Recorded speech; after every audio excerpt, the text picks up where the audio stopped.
성부, 성자, 성령의 이름으로 주일낮 3부 예배를 시작하겠습니다. 다 같이 경건한 마음으로 묵도하시겠습니다.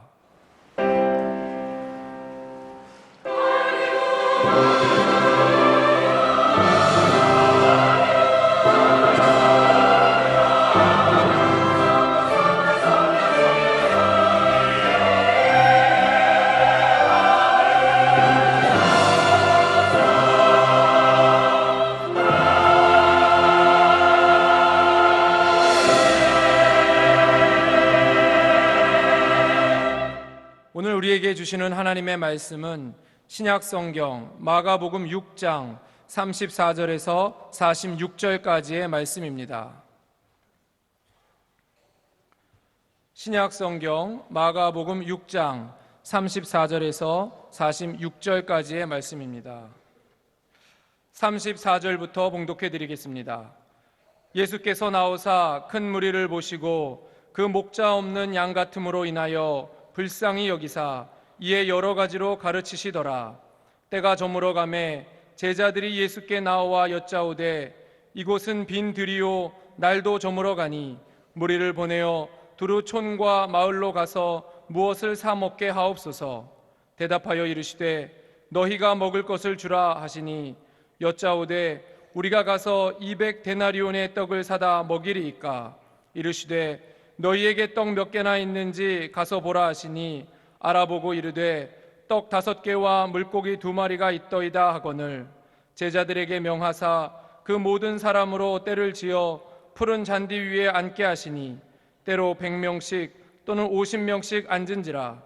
예수께서 떡 5개와 물고기 2마리를 가지사 하늘을 우러러 축사하시고 떡을 떼어 제자들에게 주어 사람들에게 나누어 주게 하시고 또 물고기 2마리도 모든 사람에게 나누시매 다 배불리 먹고 남은 떡 조각과 물고기를 12바구니에 차게 거두었으며 떡을 먹은 남자는 5,000명이었더라. 예수께서 즉시 제자들을 재촉하사 자기가 무리를 보내는 동안에 배 타고 앞서 건너편 벳세다로 가게 하시고 무리를 작별하신 후에 기도하러 산으로 가시니라. 아멘. 이 시간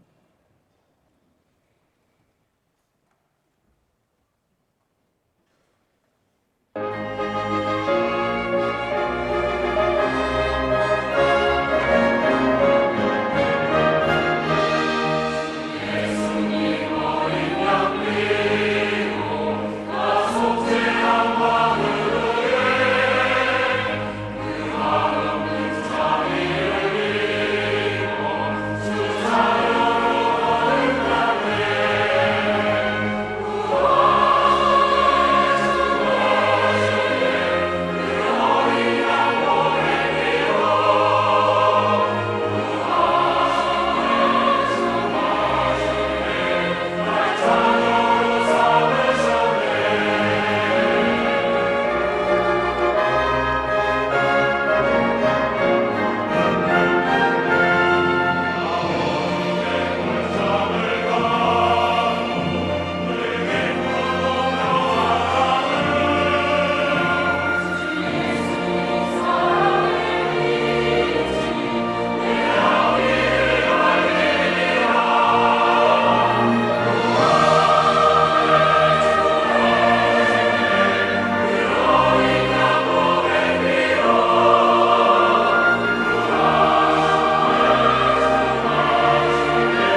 이제 담임 목사님 나오셔서 기적 인생을 살라라는 제목으로 귀한 말씀 증거하실 때에 많은 은혜 받으시길 바랍니다.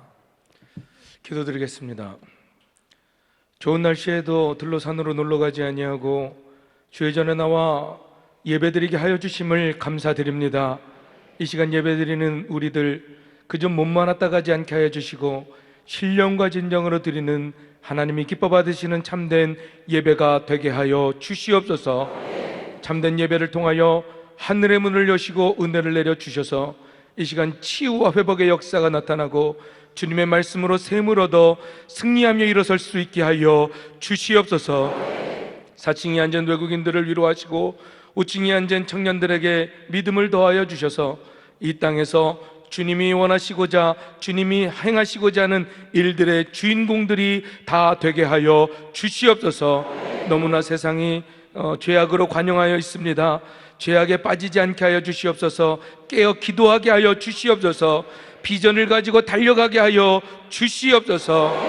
지금 고난 중에 계실 우리 감독님과 박장로님 천군 천사로 지켜주시고 보호하여 주셔서 머리털어 하나 상하지 않도록 지켜주시고 심령 깊은 곳에서부터 주님 평안이 있게 하여 주시옵소서.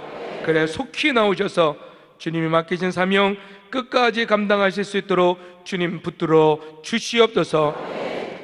이른 아침부터 기도로 준비하여 아름답게 찬양드린 우리 임마누엘 찬양대 지휘자, 반주자, 찬양대 언들 오케스트라 대원들 한 사람 한 사람 우리에게 은혜가 되고 하나님께 영광이 되는 찬양이 될 수 있도록 신령 깊은 곳에서부터 올리는 진실한 찬양이 되게 하여 주시옵소서.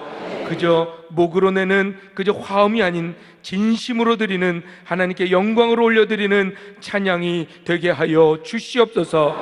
이제 말씀을 증거하는 자리에 종이 섰사오니 온전히 주님의 말씀은 바르게 증거할 수 있도록 성령님 십자가 뒤에 감춰주시고 주의 종은 온전히 말씀의 통로로만 사용하여 주시옵소서. 모든 걸 주님께 의탁하옵고 거룩하신 예수님의 이름으로 간절히 기도드립니다. 아멘.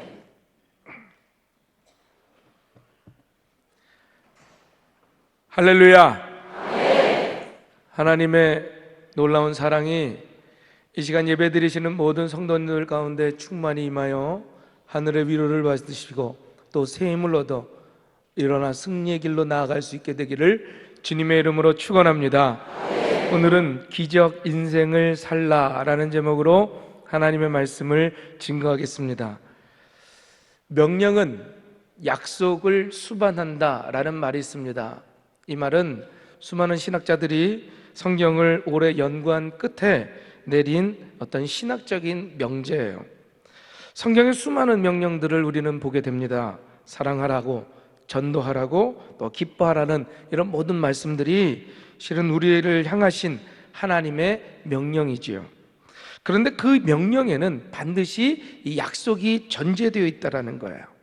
사랑하라는 명령 속에는 사랑할 수 있는 능력을 주신다라는 약속이 숨어 있고요, 전도하라는 명령에는 전도의 현장에 내가 함께 하겠다라고 하는 약속이 담겨 있습니다. 여러분, 우리가 믿는 하나님께서는 그저 주시지도 않고 명령만 하시는 분이 아니라는 거예요. 다 줄 테니까, 내가 도와줄 테니까 걱정하지 말고 명령대로 순종하라고 하는 하나님의 말씀임을 깨닫기를 바랍니다. 여러분들 가운데 주님이 말씀하신 그 명령이 너무 부담이 돼서, 혹은 사명이 너무나도 커서 부담이 돼서 도망가고 싶고 순종하지 못하고 두렵고 떨리는 마음으로 있습니까? 걱정하지 마십시오. 하나님께서 책임져 주십니다. 하나님께서 능력을 주십니다. 하나님께서 함께하여 주십니다. 우리는 그저 순종하기만 하면 순종할 수 있도록 주님께서 능력도 주시고 힘도 주시고 무엇보다도 우리와 함께해 주실 줄로 믿습니다. 우리 옆에 사람한테 이야기해 줍시다. 두려워하지 말고 순종합시다. 부담 갖지 말고 순종하십시다. 오늘 본문 말씀은 우리가 너무나도 잘 알고 있는 오병이어의 기적, 즉 보리떡 5개와 물고기 2마리로 무려 장정만, 남자들만 5,000명을 먹이신 기적의 사건이에요. 그런데 그 기적의 사건에 등장하는 제자들의 목소리를 들어보면 그때의 상황을 우리가 알 수가 있습니다. 35절에 제자들이 이렇게 얘기를 해요. 이곳은 빈들이요 때도 저물어 간다. 즉 텅 빈 들판에 그저 남자만 헤아려서도 무려 5천 명이 넘는 사람들이 모여 있어요. 날은 점점 저물어 갑니다. 저녁 식사 시간이 되었지만 광야에는 먹을 것이 하나도 없어요. 그저 제자들이 사람들을 좀 보내서 자기의 그 끼니거리를 해결하고 알아서 식사를 해결하고 다시 돌아오도록 하면 어떻겠습니까? 라고 건의를 하고 있는 거죠. 그런데 이에 대하여 예수님께서 37절에 이렇게 대답하십니다. 대답하여 이르시되 너희가 먹을 것을 주라 하시니. 헬라어 성경에 보면 여기에 이 너희가라고 하는 말이 강조가 되어 있어요. 무슨 말인가 하면 그 누구도 아닌 바로 너희가 그들에게 5천 명을 먹여라. 즉 너희가 5천 명에게 먹을 것을 주라 라고 주님이 명령하신 거죠. 자, 그런데 이 명령은 동시에 예수님의 초청이라고도 말할 수가 있습니다. 왜냐하면 5천 명을 먹이라고 하는 명령 속에는 아까 처음에 말씀드렸죠, 5천 명을 먹일 수 있는 능력을 주신다라는 것이죠. 그 약속이 수반되어 있기 때문에 5천 명을 먹이라 우리에게 말씀하셨지만 그 5천 명을 먹일 수 있는 능력을 줄 테니 그들을 초대하라 라고 말씀하신 거예요. 예수님께서는 오늘도 저와 여러분에게 이렇게 기적을 일으킬 인생으로 초청하시는 줄로 믿습니다.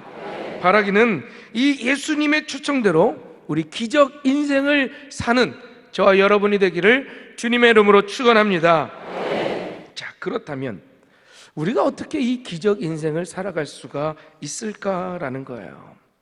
바로 그 첫 번째로 가진 것을 나눠야 된다라는 거죠. 따라합시다. 가진 것을 나눠야 한다. 자, 오늘과 동일한 말씀이 요한복음에도 나옵니다. 이 요한복음에 의하면 한 아이가 예수님께 도시락을 드려요. 뚜껑 열어보니까 잘 알고 있는 오병이어, 보리떡 5개와 물고기 2마리밖에 없습니다. 그 당시 사람의 주식은 밀이었어요. 그런데 이 밀을 살 돈이 없는 사람들은 대신해서 보리를 삽니다. 왜냐하면 보리값이 밀값의 3분의 1밖에 되지 않았기 때문에 비싼 밀을 사지 못하고 그냥 보리를 사서 떡을 만들어서 먹었던 거예요. 그래서 이 보리떡 5개라고 하는 것은 아주 가난한 사람들이 겨우 한 끼 때울 수 있는 아주 아주 보잘것 없는 것이었다라는 거죠.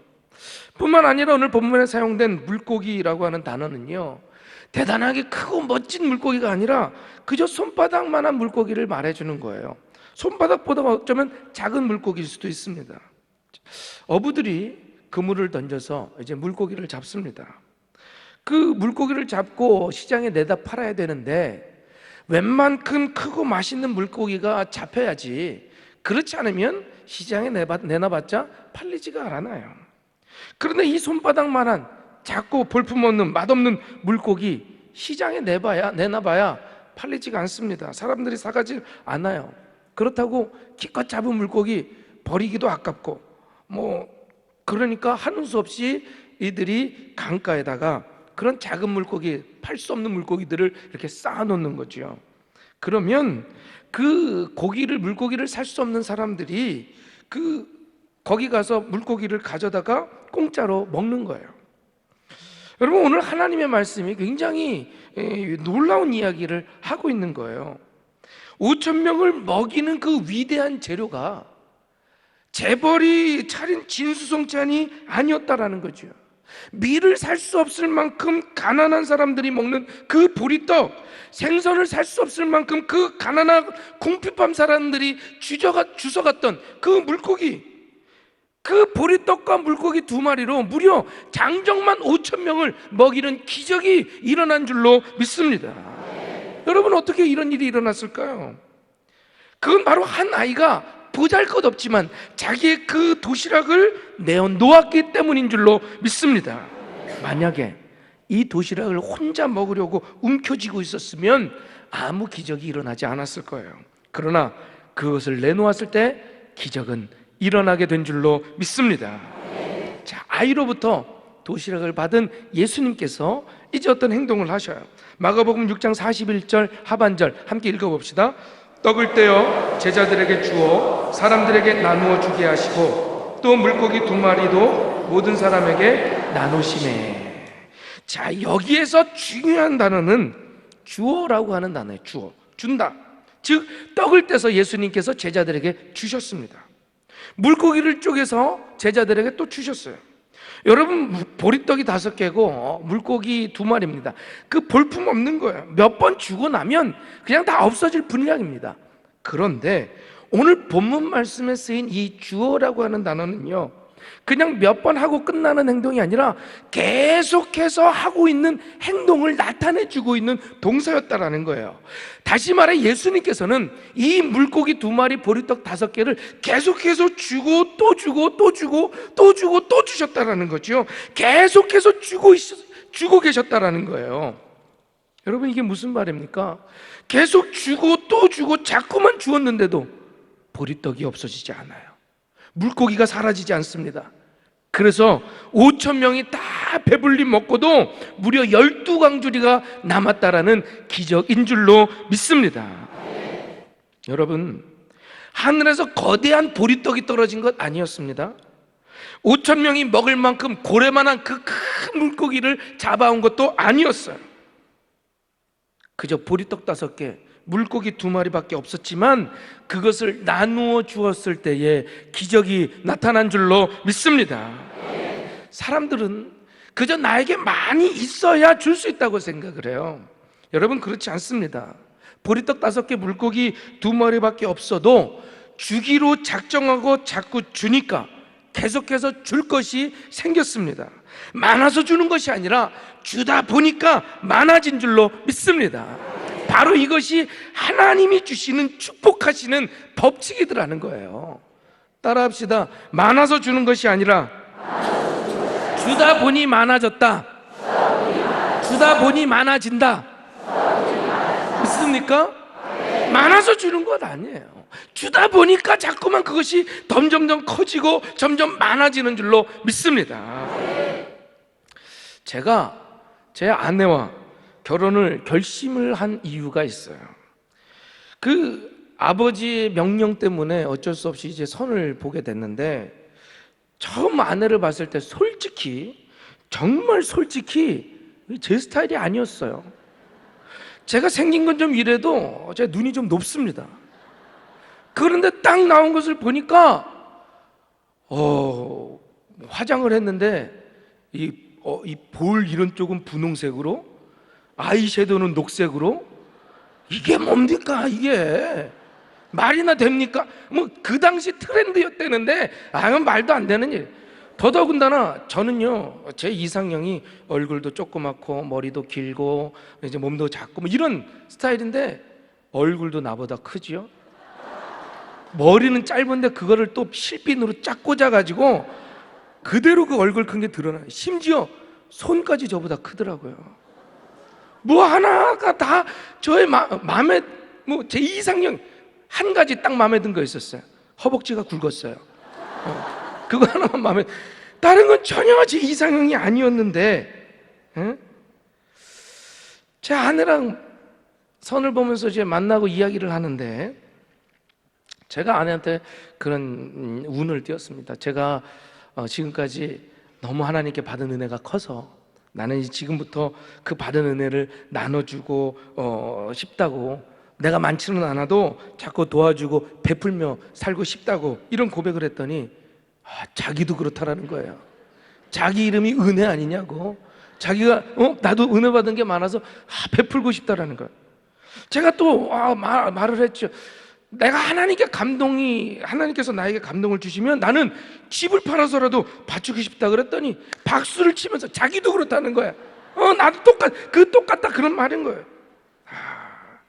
실은요, 겉으로 보기엔 제 이상형이 진짜 아니었지만 그 두 대답 때문에 제가 아내랑 결혼을 결심하게 됐어요. 놀라운 건 제가 그렇게 많지는 않았지만 제 아내와 제가 그 많지 않은 것으로 도와주고 베풀고 바쳤더니 놀랍게도 하나님께서 충분하게 공급해 주셨어요. 지금까지 굶지 않았습니다. 내 것 챙기려고 하지 않고, 내 주머니에 넣으려고 하지 않고 자꾸 나눠주는 인생으로 살려고 했더니 하나님께서 떨어지지 않도록 더 많은 것으로 공급해 주신 줄로 믿습니다. 여러분, 우리 한번 따라해 봅시다. 밀물처럼 밀려와라. 더 크게, 밀물처럼 밀려와라. 여러분, 주기로 작정한 사람에게는 하나님께서 이 축복을 밀물처럼 계속 밀어주실 줄로 믿습니다. 그래서 그때그때 차곡차곡 끊임없이 줄 것을 하나님이 공급해 주시는 거예요. 또 한번 따라 합시다. 그거 먹고 떨어져라. 더 크게, 그거 먹고 떨어져라. 여러분, 움켜쥐려고만 하고 도대체 나눌 줄을 모르고 자기 호주머니만 생각하는 사람에게는요, 하나님이 이렇게 말씀하시는 거예요. 아, 그래? 그렇게 갖고 싶어? 그럼 그거 먹고 떨어져. 그거 먹고 떨어지라는 거예요. 받으려고만 하는 사람에게는 하나님이 주시지 않습니다. 돈이든지 지식이든지 사랑이든지 친절한 말 한마디든지 무엇 하나라도 주고 또 주고 자꾸만 주는 그런 인생에 하나님은 기적을 베풀 줄로 믿습니다. 바라기는 나눠주고 베풀고 또 주님께 바치는, 그래서 기적을 체험하는 기적 인생을 사는 저와 여러분이 되기를 주님의 이름으로 축원합니다. 다음으로 기적 인생을 살려면 반드시 기도해야 된다는 거예요. 마가복음 1장에 보면 예수님이 얼마나 열심히 기도하셨는지를 우리는 발견합니다. 우리는 조금만 피곤해도 기도하지 않고 쉬려고 하잖아요. 그런데 예수님께서는 하루 종일 강행군을 하시고 중노동을 마치신 후에도 잠깐 눈 붙이시고 새벽 미명에 깨어서 주님 하나님께 기도하셨다는 거예요. 오늘 본문 말씀에 나오는 기적의 현장에서도 예수님은 어김없이 기도하십니다. 6장 41절 앞부분 우리 함께 한번 읽어봅시다. 예수께서 떡 5개와 축사하시고, 이 축사하셨다라는 말은 하나님께 축복의 기도를 드렸던 거예요. 하나님, 세상의 왕이신 하나님, 이 땅에 소산물을 주시고 우리가 이렇게 빵을 먹을 수 있게 해주신 것 감사합니다 하는 어떤 기도를 드렸겠죠. 바로 기억할 것은 그 기도 후에, 예수님께서 그 기도한 후에 나눠줄 때 바로 기적이 일어난 줄로 믿습니다. 자, 기적이 나타나서 5,000명을 먹이고 12광줄이나 남았어요. 이제 기적이 끝났습니다. 그 5,000명이 다 먹고 돌아갔어요. 그런데 그 후에 예수님이 무엇을 하셨을까? 6장 46절 우리 함께 한번 읽어봅시다. 무리를 작별하신 후에 기도하러 산으로 가시니라. 자, 오병이어로 5,000명을 배불리 먹였으니 얼마나 대단한 사람입니까?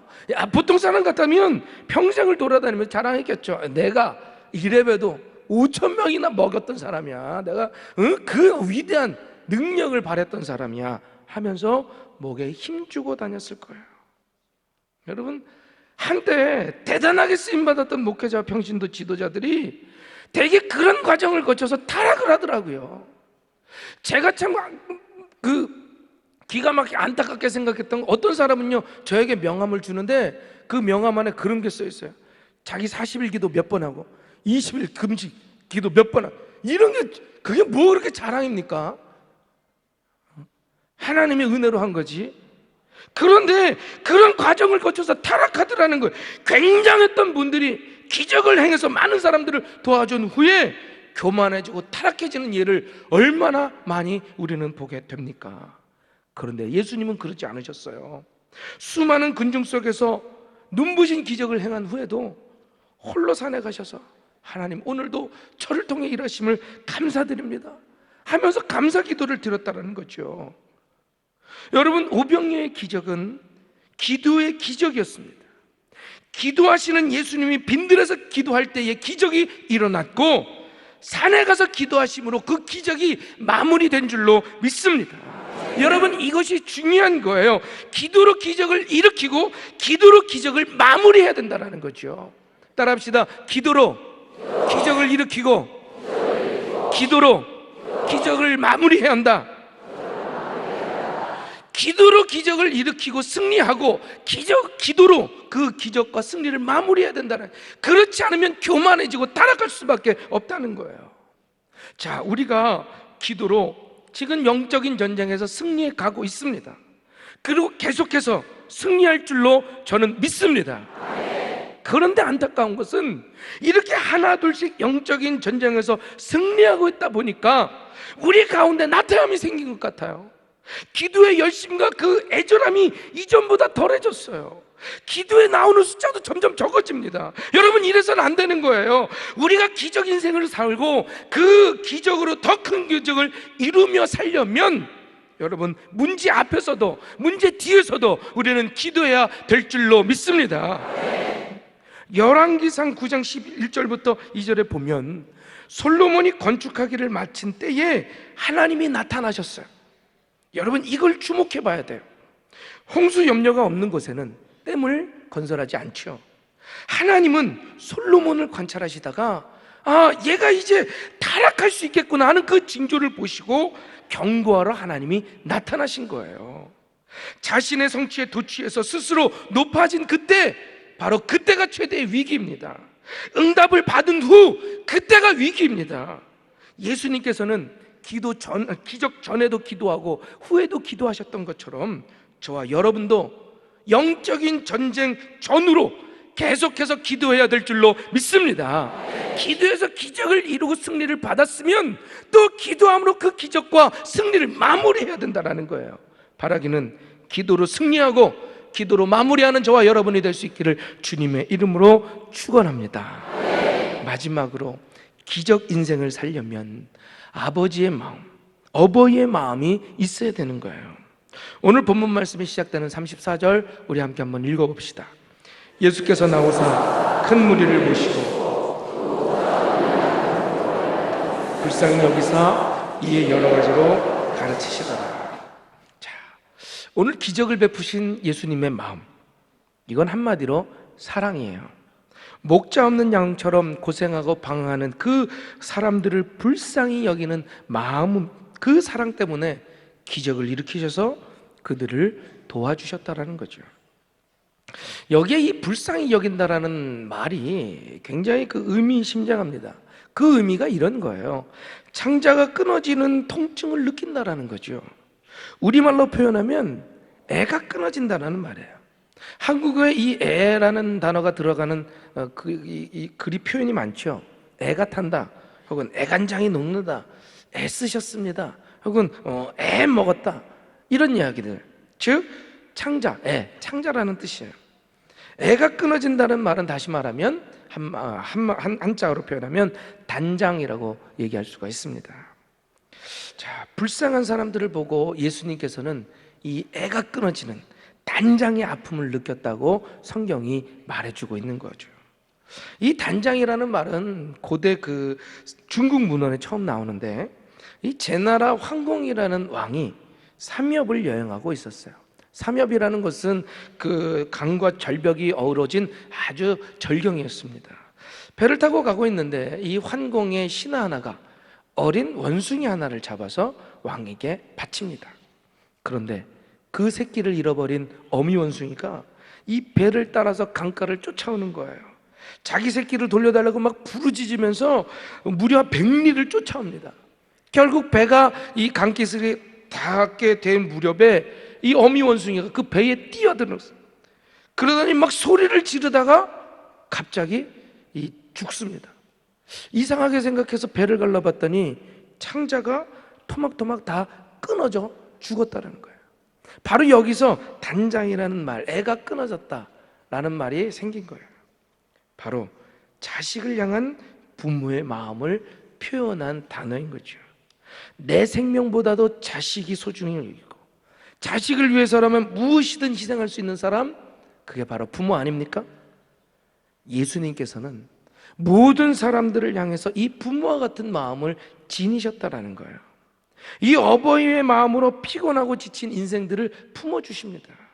굶주린 사람들을 먹이시려고 오병이어의 기적을 베푸셨고, 지옥 갈 사람들을 건지시려고 친히 십자가를 지고 나를 대신해서 고난당하시고 죽으시고 십자가에 못 박히시고 부활하신 줄로 믿습니다. 사랑하는 성도 여러분, 참된 그리스도인이란 이렇게 부모의 마음을 가진 사람들인 거예요. 못나도 내 자식이고 실수해도 내 자식이고 넘어져도 내 자식이잖아요. 누구 보아도 바꿀 수 없는 내 자식이라는 거죠. 이렇게 조건 없이 사랑하시는 부모님이 계셨기 때문에 오늘날 저와 여러분이 이 자리에 있을 수 있던 거예요. 아내가 집안 곳곳에 뭔가 이렇게 많이 써갖고 붙입니다. 그래서 화장실 유리에도 이렇게 뭔가 이렇게 써서 붙였어요. 그래서 화장실 갈 때마다 그것이 눈에 들어오는데 그게 바로 거기에 이렇게 글이 써 있었습니다. 오늘날 우리에게 필요한 목회자는 지식이 많은 목회자가 아니고 설교를 잘해서 멋지게 성경을 풀어주는 목회자도 아닌 기다리고 품어주는 어버이의 마음을 가진 목회자이다. 그 글을 보면서 화장실을 왔다 갔다 하면서 항상 마음에 기도를 합니다. 하나님, 이런 품어줄 수 있고 기다리는 목회자가 되게 하여 주시옵소서.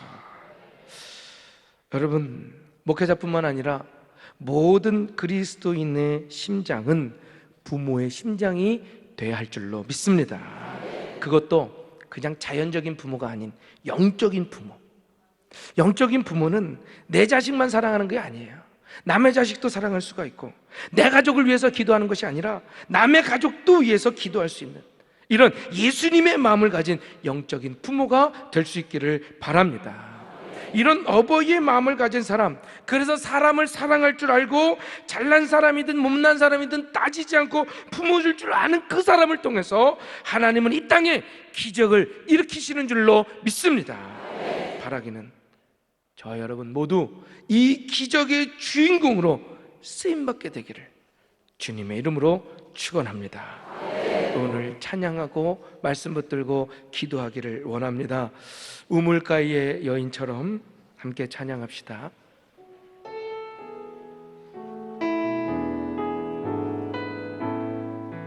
우물가의 여인처럼 난 구했네. 헛되고 헛된 것들이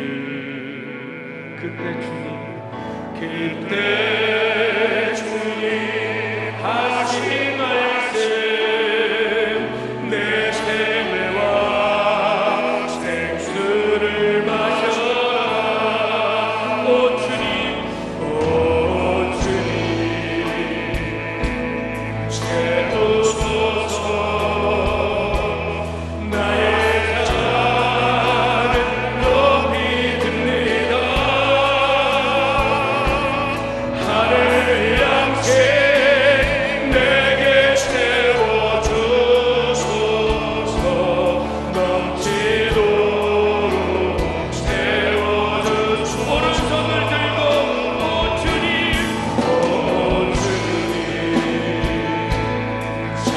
채우소서. 나의 잔을 높이 듭니다. 하늘 양식 내게 채워주소서. 넘치도록 채워주소서. 한 번만 더 찬양합시다. 오 주님 채우소서. 오 주님 채우소서. 나의 잔을 높이 듭니다. 하늘 양식 내게 채워주소서. 넘치도록 채워주소서. 귀하신 말씀에 많은 은혜 받으신 줄로 믿습니다. 다 같이 일어나셔서 찬송가 370장을 찬송하시겠습니다.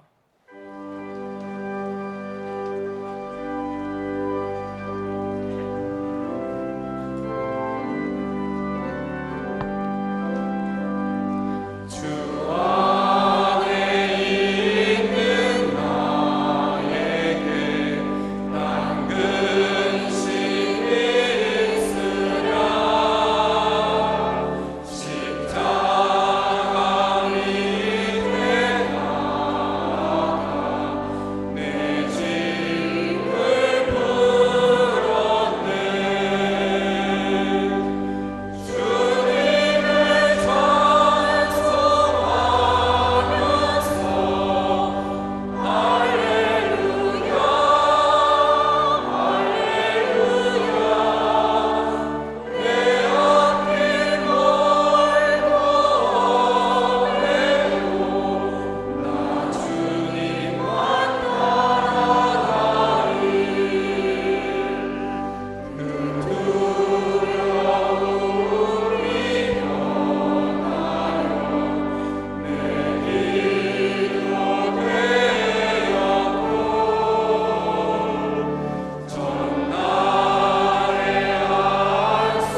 이제는 우리를 살리시기 위하여 친히 십자가를 지고 피와 물을 흘려주신 예수 그리스도의 은혜와 독생자 아들을 아낌없이 우리를 위해 내어주신 하나님 아버지의 만극하신 사랑과 성령님의 감화감동 역사 교통 충만하심이 오늘 예배를 드리고 말씀을 들어 기적 인생으로 살고자 결단하며 돌아가는 우리 모든 성도님들 위에와 주님께서 피값으로 세운 우리 금난교회 위에 그리고 우리 조국 대한민국 위에 이제로부터 영원히 함께 하시며 복 주시옵기를 간절히 축원하옵나이다.